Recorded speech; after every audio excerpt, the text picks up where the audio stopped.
आपके सामने बच्चों एक प्रॉब्लम है जो कि जेईई मेन 2016 के अंदर आई हुई है।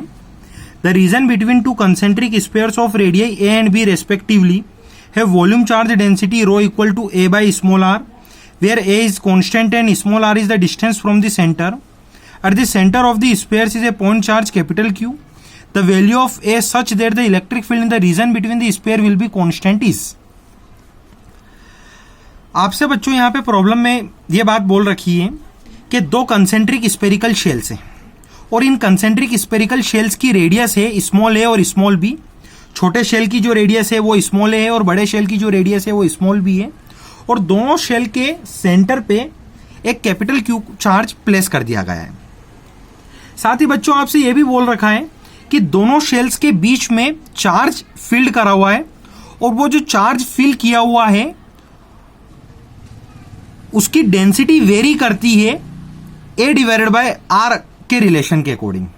मतलब जैसे जैसे हम सेंटर जैसे जैसे ए से बी की तरफ जाते हैं, जैसे जैसे हम ए से किधर की तरफ जाते हैं बच्चों, बी की तरफ जाते हैं, वैसे वैसे आपसे ये बात बोल रखी है कि इनकी चार्ज डेंसिटी डिक्रीज होती है इस रिलेशन के अकॉर्डिंग, जो कि क्वेश्चन में गिवन है।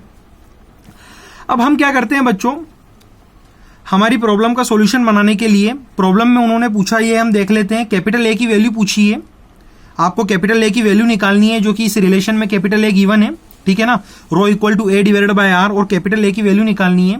और एक बात और गिवन है क्वेश्चन के अंदर कि इलेक्ट्रिक फील्ड, छोटा स्पेयर और बड़े स्पेयर के बीच में जो इलेक्ट्रिक फील्ड है वो इलेक्ट्रिक फील्ड की वैल्यू कांस्टेंट है। अब हम अपनी प्रॉब्लम का सॉल्यूशन बनाने के लिए क्या करते हैं बच्चों, ध्यान देना।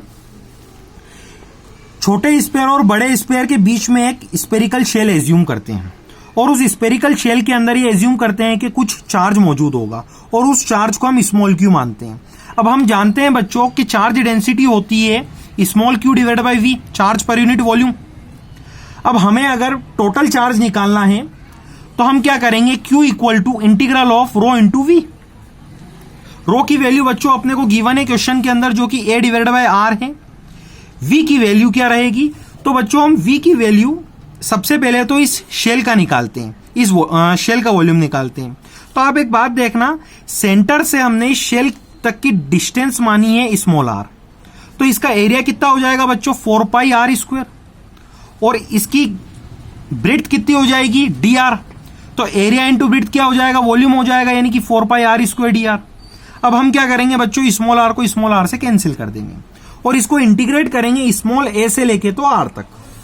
हमने यहां पे बच्चों इसे इंटीग्रेट किया।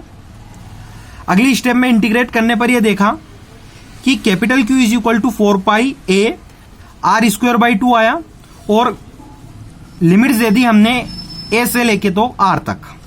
लिमिट्स देने के बाद हम ये बात देखेंगे कि ये 4 तो 2 से कैंसिल हो जाएगा, मतलब फाइनली यहां पे 2 बचेगा, 2 pi a small r square minus a square. अब बच्चों हम टोटल चार्ज के बारे में बात करें तो यहां पे देखा जाएगा कि टोटल चार्ज जो रहेगा वो कैपिटल क्यू प्लस ये वाला चार्ज रहेगा जो हमने यहां पे निकाला है। कैपिटल क्यू चार्ज पहले से मौजूद है सेंटर पे, यानी कि टोटल चार्ज कितना हो जाएगा बच्चों, capital Q plus 2 pi a small r square minus a square के बराबर। अब हम क्या करेंगे बच्चों, यहां पे गॉस थ्योरम लगाएंगे। हम जानते हैं गॉस थ्योरम क्या होती है, phi equal to q by epsilon naught, और फाई किसके बराबर होता है, integral of E vector dot ds vector के बराबर। ई की वैल्यू को हमने बाहर निकाला और डीएस की वैल्यू यहां पर लिखी इस एरिया के लिए 4 पाई आर स्क्वायर के बराबर, और टोटल चार्ज यहां पे प्लेस कर दिया और इसको डिवाइड कर दिया हमने एप्सिलॉन नॉट से।